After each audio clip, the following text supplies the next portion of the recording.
What's up, Meta Nerds? This video is all about Tulak Hord, the Dark Lord of the Sith who came after Ajunta Pall. There may have been other Sith who ruled in between these two lords, but these names were lost to history. Even Tulak Hord's life is a bit of a mystery, but we know that he trained in the early days of the Sith Empire, in the ways of the dark side of the Force, as well as lightsaber and hand-to-hand combat. He excelled in each of these disciplines, and quickly stood out from the other students. And to test his mastery, he traveled to the planet Urkup, the home of the Dashade species. Their biology could negate the Force in a way that made them difficult opponents for both the Jedi and the Sith.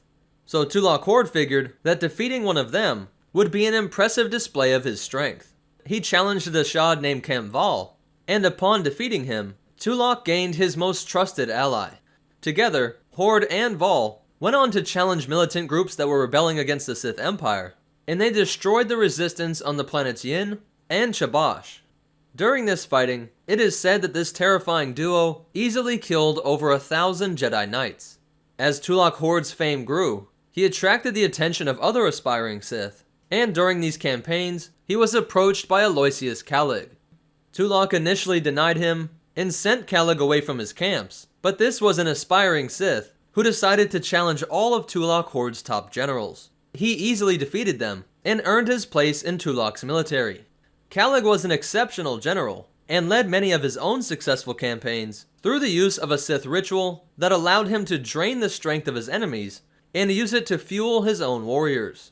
Throughout these campaigns, Tulak Hord was said to have conquered hundreds of planets, including the entire Droman system, which would later house the capital of the Sith Empire on Droman Cause. He came to be known as the greatest lightsaber duelist, a legacy which would be recounted thousands of years later by Darth Treya. Because of his mastery in the mind-altering Sith rituals that funneled both energy and rage, he became to be known as the Lord of Hate, the Master of Gathering Darkness, and eventually he would take over as the Dark Lord of the Sith. I doubt this process was very democratic, and I think we can assume that Tulak killed whoever was the sitting Lord of the Sith. Similarly, when his apprentice was gaining more victories and fame, he had to assassinate Kallig as well.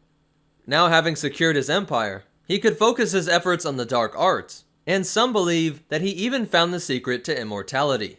Knowing that this should only be kept for the most skilled Sith, Tulak made a holocron and different tomes of knowledge, parts of which were separated across the galaxy.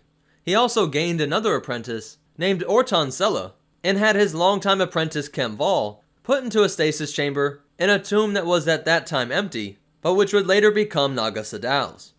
With his honor-bound Dashade locked away for safekeeping, Tulak Hord was assassinated by Orton Sella, who literally stabbed him in the back, knowing that he could never honorably defeat the greatest of the lightsaber duelists.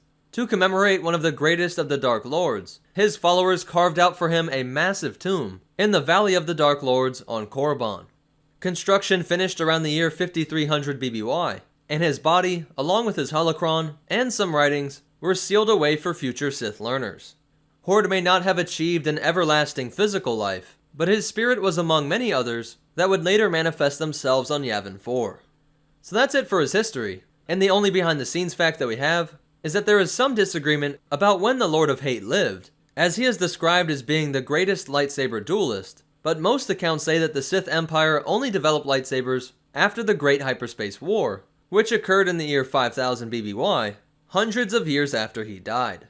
But perhaps the explanation from this lies in the fact that Korriban was bombed by the Republic at the end of this war, damaging records and relics, which created gaps in the Sith history that had to be filled in by later generations of Jedi and Sith who were trying to learn more about the powerful Master of Gathering Darkness.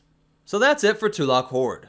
If you liked it, go ahead and hit that like button, and if you want to check out our social media, or ways that you can help support this channel, be sure to check out the description down below. If you want to see more, be sure to hit that subscribe button, and hit the bell icon so that you get notifications. But more important than all that, remember, always watch out for your apprentice, whether you're a Sith or a Jedi, and the Force will be with you, always.